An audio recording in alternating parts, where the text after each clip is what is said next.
Hello. Sean Brady, regular wine guy, and the guy on Vivino. But I'm here with a more important guy, my man out in California, Jaton B. Gunter, sommelier extraordinaire, and very cool dude doing all kinds of publishing stuff. Jay, how you doing, my man? I'm great, as in always, especially when I'm hanging out with you and drinking some wine and talking about Finally, I know, right? Yes, sir. Yes, sir. It's been a long week though, and I've been waiting to do this. I've been waiting to like hang out with you guys. It's just been a lot of stuff going on, not bad stuff, but just a lot of stuff keeping me busy. And so this is my fun time. So I'm happy to be here. For everybody who's tuning in, we basically today we have a really cool show. We're talking about deal or no deal. So like a lot of times we all go shopping for wine and we're kind of shooting in the darkness trying to figure out what wine is going to be perfect for us for that evening. And sometimes, we spend a little too much money on something that's a dud. And sometimes we get one of those great deals at like $10. It's like, wait, this is tasting like it's $30. So we decided, me and Sean, to go grab our own bottles at different places and, do like a review on each wine and tell you what, like give a real honest opinion about whether this wine in this bottle is a deal or no deal. And so I cannot wait to do this. This is going to be a real honest show. Super honest. We already had a little honesty going on before we went live. Oh my goodness. I haven't even tasted this and I want to know. I was just smelling it and I was like, oh, this is going to be interesting. We'll see. I have not tasted it yet, though. I want to do this really live with you guys. So let's get right into it, Sean. All right. You want me to go first? Yes, sir. All right. So I found this lovely bottle, Sea and Sun Pinot Noir out of California, right? This is a Sonoma. No, wait, this one wasn't the Sonoma. I actually grabbed two bottles because Jay had never had this one before. He kind of knew about the Sea and Sun, but not the story point. And as I read the descriptors, we were both kind of, but we'll see. I don't know. I haven't tasted it yet. It might really surprise us. So Sea and Sun 2018 Pinot Noir, and this is out of Solano County, Santa Barbara, a little bit of Santa Barbara, and also a little bit of Monterey County. So it's a blended Pinot. There you go. And you can see it's got some of the lighter tendencies of the Pinot. And it retails. So I looked it up on Vivino because for me, and Jenny reminded us earlier to talk about why this was a bargain or a deal and things like that.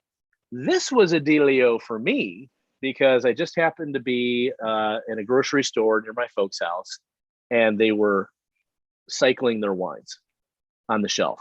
And so they had discounted a bunch of stuff. And at the time when I went in, there were probably close to 40 different bottles that were half off. Okay. And I wanted to buy all of them. That's a little cost prohibitive, even at 50% off. But this was one of them I picked up because my wife likes Pinots.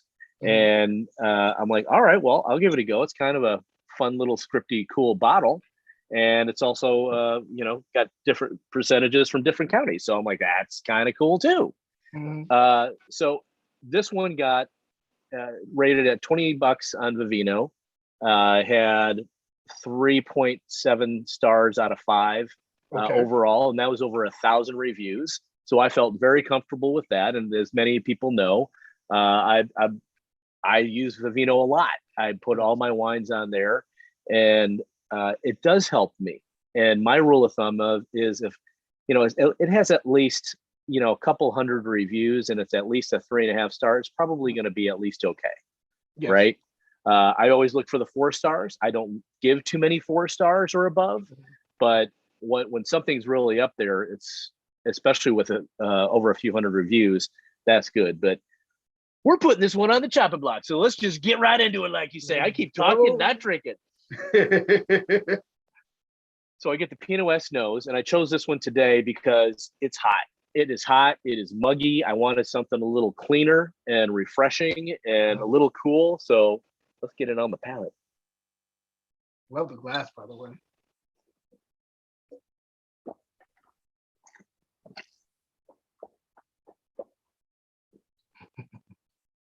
Okay, so as far as Pinots go, Hmm. it's not my favorite Pinot, but we're still Ah. drinking wine, right? I know. Yeah. No, when I say it's a not, no, I wouldn't say this is a not. I would probably put this in the 3.5 category. I would buy Hmm. this again. I would pay money to buy another bottle again, even Hmm. though even if it wasn't 50% off, right? Yeah. So if it's in that same category of, I think after the grocery store discounts, it's not $19. It's actually only $16.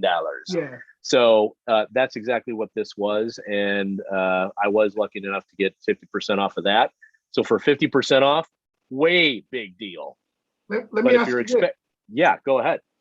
So just let people know about what your normal, which stylistically, what kind of Pinots do you normally your palate gravitate towards? So people have like a little bit of a benchmark of like why this one, even though you spend money on it, why this one is not in your wheelhouse for Pinot Noir.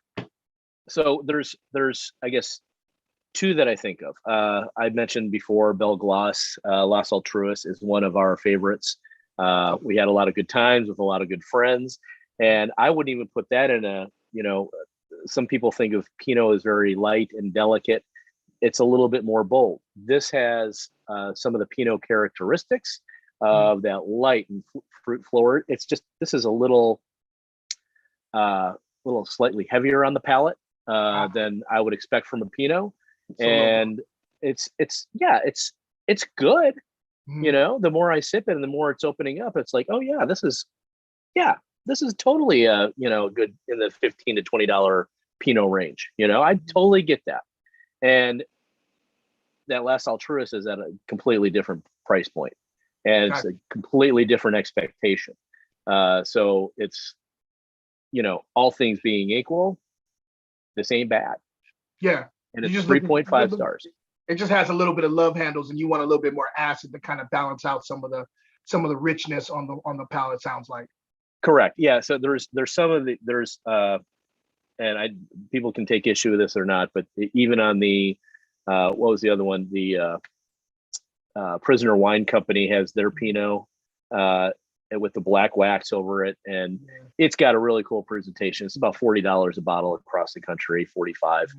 I actually like that one a lot, but that one has drier tendencies for me. And I mentioned that before, where it's like, it's almost like I'm setting up my mouth with a cab that's dry, and or big Bordeaux, where it's like, oh, I do want to eat red meat, But it's like it's not what you typically think of as a Pinot, and that's what I like about this. Is like, well, this isn't exactly what I was expecting it from a Pinot, and it's still pretty dang good.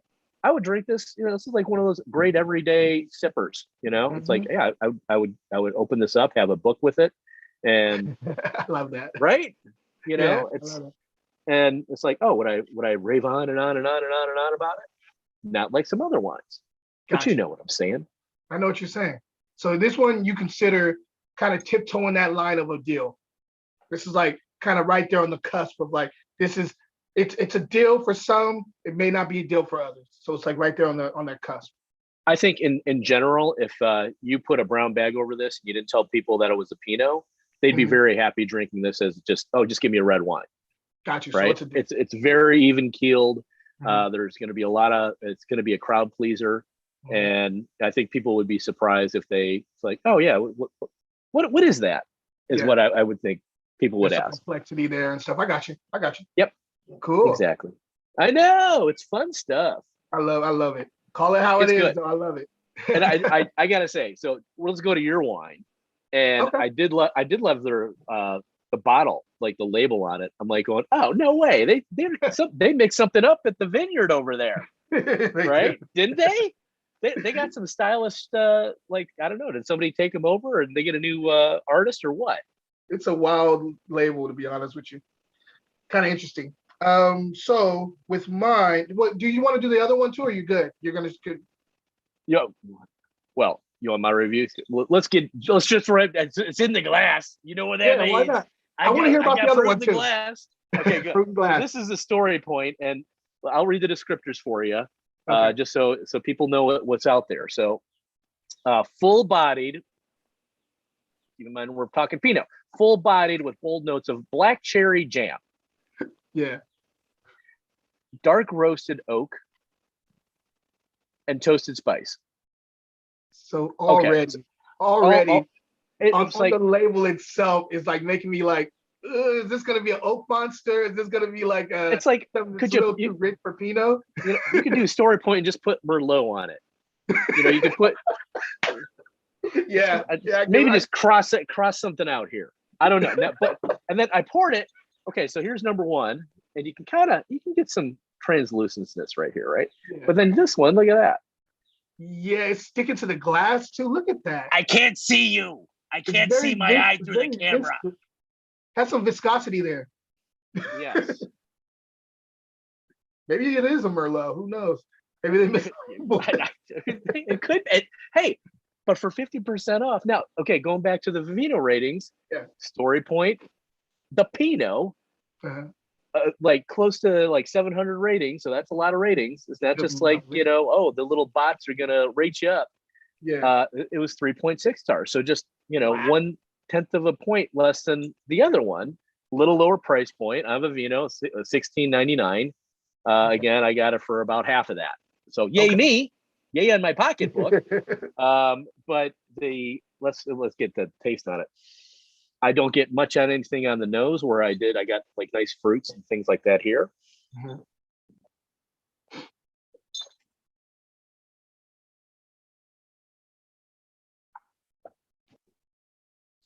Again, if I didn't know what I was drinking and you just serve this as a red wine, I would have guessed this is, one of those mild cabs, Merlot, interchangeable. Again, everyday wine. I don't even know what the alcohol content is on this, but I would think it's probably middle of the road at that 13.5%. Easy party crowd pleaser. Gotcha. Not too far out of the range for anybody. So I do like the Sea and Sun way better than the. So this would be a 3-star. I drink it again for sure. Absolutely. Yeah. It's red wine. You can drink it. It's delicious. But it's really great. This is 3.5 stars. So it's going to be that little bit better, and you feel better about paying for it. So. Gotcha. There you go. Story point. Pinot Noir. I do like the label, and I do like the wine. I just wasn't. It's not the Pinot I was expecting. I hear you. Well, so I guess it's my turn, huh? It certainly is. And again, I like that label. I like that glass too. Now, I got to ask you about the glass. So these are designed to be Pinot glasses.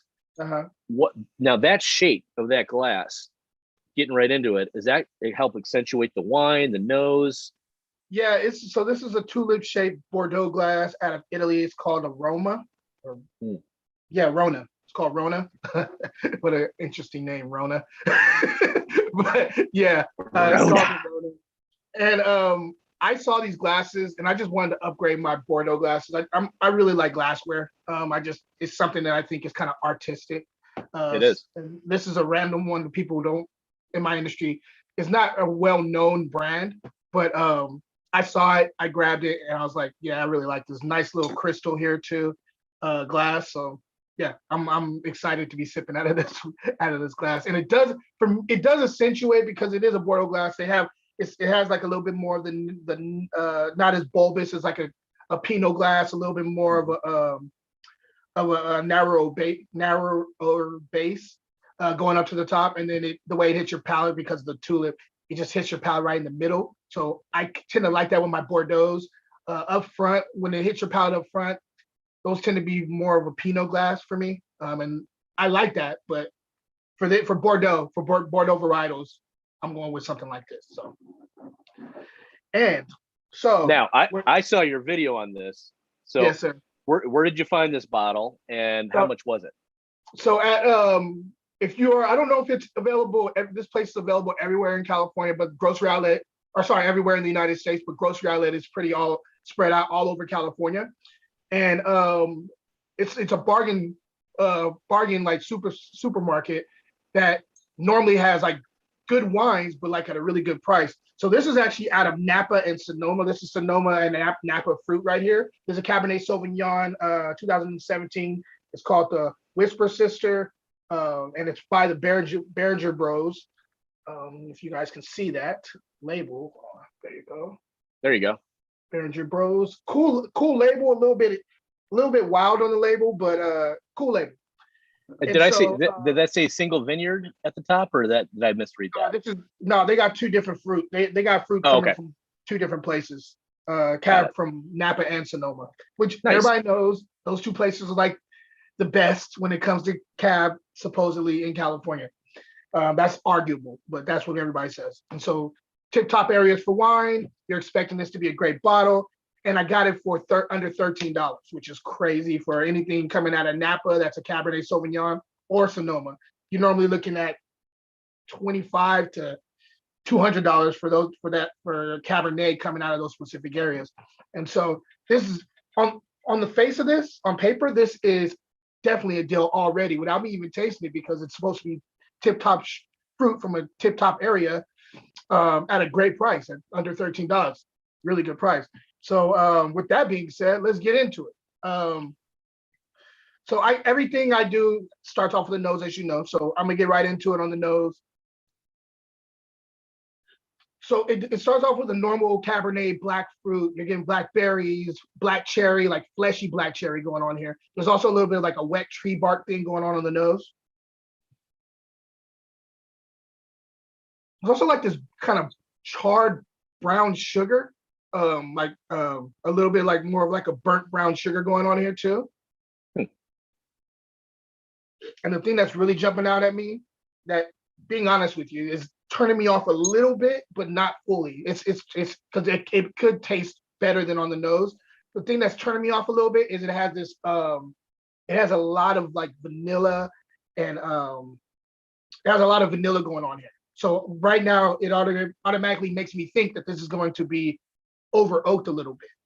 So like vanilla and nutmeg I'm getting on the nose.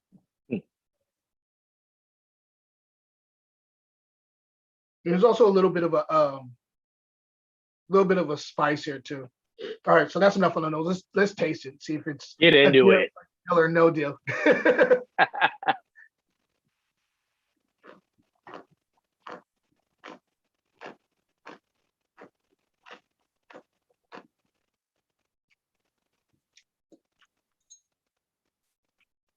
It's not bad. It's not bad at all, actually. It's So to approach it with the dark fruit that I was talking about, you get a little bit of that black, kind of fleshy black cherry up in the mid, front of the mid palate. That sweetness, that like kind of like charged brown sugar thing kicks in more in the third quarter to the finish. Kind of a lengthy finish. There is some tannin here. It's like medium plus tannin. The oak, the thing that I was afraid of, that's definitely here. I feel like I'm chewing on wood planks a little bit. I'm gonna get like a splinter in my mouth, but it's actually not bad. I mean, for most palates who are not like sensitive to oak, this is a great deal. I think you'd love it. For me, this is not a deal. This is not something that I would go back to. I probably won't grab this again, but I know a lot of palates that would love this wine. I'm just sensitive to oak, so it doesn't work for me. But yeah, I mean, if you like oak and you like Cabernet out of Napa and Sonoma, go grab this bottle. I think you'll enjoy it. It's under $13, but for me, it's not a deal. So that's just my opinion on it. I know how palates. This is all subjective. All palates are different. Some people are sensitive to tannin, some people are sensitive to oak, some people are sensitive to corked wines. And I'm sensitive to oak. So yeah, this doesn't work for me. Straight up. Well, I hate to pan it, but it's just what it is. I would say it's similar. It's like, again, it sounds very similar. It's like, yeah, I'd drink it to me if it was served to me at a social gathering or something, but it's not going to be my, oh yeah, I want to pair my favorite meal with this, or make a special meal out of this, or anything of the sort. It's like, I'm thinking about what, because if you follow any of my reviews on Vivino, I always do my pairing with it, right? What would I want to eat with this? This, I mean, it's just going to kind of be your normal party appetizer, cheese, nothing, no frills, nothing, I'm talking Kraft, cut it up into cubes, cheese. It says it's sharp. It might be medium. I don't know. It doesn't matter. It's just cheese, right? Yeah. This may be a slight step up where you can pair it with, a salad with protein. I wouldn't Yeah. do it without protein in this, Uh, because it's not that light. It's not closer to that Pinot-ness where it's like, oh wow, I would really enjoy a vegetarian salad instead of a protein centric, meat yeah, centric salad. gotcha. And This one, I think it needs that. this one is kind of like, I'm not gonna waste it, of course. I mean, I No, don't waste wine. But no, like no, no, no, no. no, no, no, no, no. But if I'm pairing this with something like this wine, it would not be a bad pairing with like barbecue ribs, wet though barbecue ribs, like with the extra barbecue sauce. I think this would be okay. I think not okay. I think this would actually go really, really well if I'm pairing it with food, with a certain type of dish that specifically would work for this. By itself, I'm just talking about. That's how I feel about it by itself. Let me ask you though. Yeah. What makes a wine a deal for you? Like when you're going to the store, what are you looking at that is just like this wine? I have a good idea that this is going to be a great deal for me. Um, One, so I always look for. I tend to like. I don't know why this is. It just sort of turns out that way. Usually, 13.9 or higher alcohol content, Okay. ABV. This one just happened to be 14.5, so I do, or 14.4. And I know that if you're in the industry and if people say, well, Sean, there's a point variance in there, 1%, so it could be actually lower than that. I know that. And I'm just saying, as a regular wine guy, one of the things that I look for is that higher ABV. It typically is a little drier. The fruits come out more distinctly on my palate, and it's not so blended where like it's, I did the fun little trick on the bartender at the last wedding I was at, and I tasted. It's like, what kind of red wine do you have? And it's like, well, there's one, right, and that's all you get, and there's no other choices. And so I did the trick. It's like, oh yeah, give me some of that. 13.5% ABV. Yes, it is. How did you know? My palate is just so distinctly refined, you can tell the alcohol meter on it. No, it's just, you can tell this is going to be an even keel blended wine, and that's what it's going to be proofed out at. So, yeah, I like a bargain where it's going to have some distinct fruit characteristics. Just character, it's like maybe pick up a little of the terroir in the wine, and you know what? I like it, but I'm like most people. Most of the world wine that's purchased is under $15. We know that. It's like what, 85, 86%? You can make up your own stat on it. But the reality is that, we all have limited budgets. We have budgets. That doesn't mean we don't have wines for special occasions or, certain events. You got to have those. That's what it's for. And, it's a bargain if I like to go back to it. And, I know what I'm going to do with it. Gotcha. And I think that's the same problem that most people have is, I don't just want to drink wine to just drink it. I want to pair it with something. I want to have it. What do I do with this? Gotcha. And that's where it's neat to figure out. It's like, oh, what would I have? It could be a very inexpensive wine, but if you pair it with the right thing, it's the perfect pairing. Yeah. It's dynamite.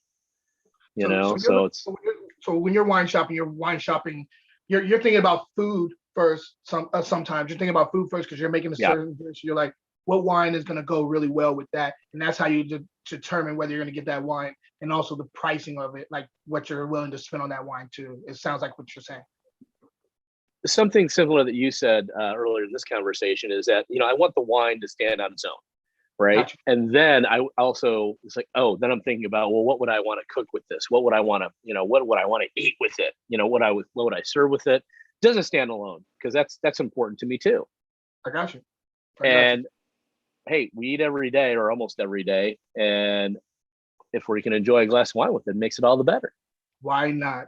For me, why not? For me, something that I really look at when I'm looking at, because I have my inner like college kid in me when I'm shopping for wine. So I'm still, even if I can afford like more expensive stuff, for whatever reason, I'm like, no, I'm looking for the deal, because that's just how I am. I don't want to overspend on a bottle of wine. I feel like that's how they get you. You know what I mean? Like for example, labels like this, I normally wouldn't even try this wine, to be honest with you. based off the label, and it has nothing Yeah. to do with it. It's a beautiful label. It's just it seems gimmicky a little bit, and it feels like they have some money, so they can spend money on packaging, but that doesn't let me know how if the fruit is going to be up to par with the packaging. And so normally when I see a label like this, I'd be like, I don't know, the price is right, so maybe I'd get it, but I would also be leaning to the opposite of not getting it. I'm sorry, I'd probably be leaning to not getting it. So one other thing that I look for is where it's coming from too. That's important to me. There are so many values of wines outside the United States, so I look internationally a lot because you tend to get more for your buck. You pay like, say for example, you get a $15 wine from Spain, let's say Priorat specifically out of Spain, which is one of my favorite regions. You spend $15 on this bottle of wine.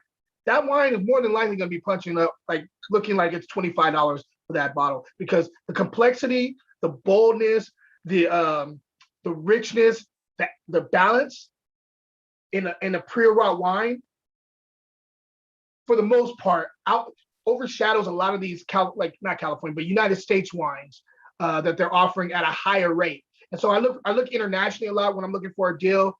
And when I'm tasting it, my main thing is if it's balanced. I can deal with a wine that the flavors I'm not really into, as long as it's a balanced wine, meaning that the fruit and the acid are well balanced. They're not one. It's not overly fruity, so it doesn't have those love handles I was talking about, and it's not overly acidic where I'm not getting any fruit. I want to have that balance. I want it to sit there on the scale and be like, okay, yeah, you guys work together very well. So that's what I look for when I'm looking for deal. International first. If I'm doing United States, I'm looking at like some of the other regions other than Napa and Sonoma when I'm looking for a deal, unless I know the winemaker and I know that they're punching up. Like for example, Keenan, like off of Spring Mountain, they tend to always be punching up. Even if they have like a $70, $80, $100 bottle, it's always tasting way better than the price. Like it's tasting way higher level than the price. And so yeah, if I know the winemaker, then that's different. But I look for other regions. I look for like Livermore. I look for Gilroy. I look for Edna Valley, Santa Barbara. Those areas in California, you can still find a lot of stills there too. So that's how I look at when I'm looking for a deal. So I like it. Yeah, the deals are there, and then the other thing I like to do from a food pairing standpoint. Maybe this is a completely different episode, but if you find a wine from an international country where you're like, oh, I didn't even know they really did a lot of wine. Think about the foods that they would serve there, whether it be more Mediterranean style. I'm thinking closer to Turkish style foods, things of that nature. And it's like, whoa, you get some really neat dishes that's going to really pair well with that food. All the different things from Spain, like you were mentioning. It's like in South America. yeah. We're blessed to be able to get connected with all these flavors, not only from the wine, but also from the culinary creations that are out there. So, and everything's a click away. It's so awesome. And we both love to cook. So cooking and both being able love to to eat, find for wine sure. to go with that, we both do that stuff. So with that being said, what are we doing next episode? What's the idea for next episode? What are you thinking? So next episode, I think we're enjoying doing this bargain or not, right? But because I think it helps us not only continue to do our craft, which is figure out what we want to serve, what we want to pair, who can we help out, and just bringing this knowledge base of wine and a little more approachability to it. Mm-hmm. We're going to go with whites and I say love it. more about that. You picked the whites, so what we're going to do that in another 2 weeks, Jenny. She'll nod off camera. She's Cool. giving us a thumbs up. You can't see it, but we can. So we're looking at about 2 weeks from now. We'll be doing white wine, deal or no deal, bargain or no bargain, and we'll be right back with you guys. We are really trying to build this like community of winos. we want all you guys to chime in. We're looking for your comments. We feel free to hit us up DM if you have any wine questions. We're really trying to build something here, and we want to learn and grow with you guys as well as you guys learning and growing with us. So that's the plan going forward. By the way, this deal or no deal is amazing for me because I have this thing on Fridays, which I do wine still of the week every Friday. Please check it out. I'm all about the deal or the still, as I say. And so go check that show out because I do it every single Friday without a miss. And I'm always trying to find value in wines, things that are punching up. So just You're in something. the triple digit episodes for that now, aren't you? You Well, broke on 100 that one, episodes. I'm up. I'm almost there. I'm at 90. This will be Yeah, 90. you're close. Yeah, I'm close, Okay, man. Four you're more close. to 100. I love it. Yeah, I man. love it. Wine So Steal of the Week. Check it out. Jaton B. Gunter, sommelier extraordinaire. Jay, please always a do. pleasure doing it with you. Definitely. You too. Really quickly, do you Yeah, have anything? Do you have anything that you're doing right now that everybody should know? I am doing all kinds of things, the things that I can talk about. So there's a whole real estate side of thing that Jenny she kind of knows about the inklings. But then from a social standpoint with wine, we are planning some different tastings. And that's one of the things that we're trying to figure out technology and logistics wise is how can Jay, California, join our wine tasting in, the Midwest and vice versa, because I think that'd be a whole heck of a lot of fun and give our opinions and even bring different, different wine tastings because who knows what's going on with our new COVID rules and things like that. We want to be cognizant of it, but we also want to do fun social things because I know people have been just clamoring to do that. So Yes, sir. those are the things that are on the near horizon. Fun wine tastings and pairings, as well as just a bunch of fun other social things. So it's cool stuff. Love it, How man. about This is always a what else for pleasure. you? You have that other podcast going too. Oh yeah, the Wine Wednesday thing. I just dropped an episode yesterday. Nice. And then also Step Up to the Palate is coming up. We're going to be doing another episode soon with me and my boy Scott Harrison. Looking forward to doing that. And just stay tuned. I got books coming soon. So I'm over here juggling. I got a lot of stuff going on, and I look forward to sharing it with everybody going forward. It's always a pleasure, Sean, man. I always have a good time. This is like a highlight of my week this week. Like I said, I've been busy, and I just need to sit down with my people and taste some wine. I enjoyed this. I thoroughly enjoyed this. You and I both. Well, everybody out there, we want you to do the same. And like we always say, we may not see you in person, but we're always going to see you right here on social media. Thanks for watching. Cheers.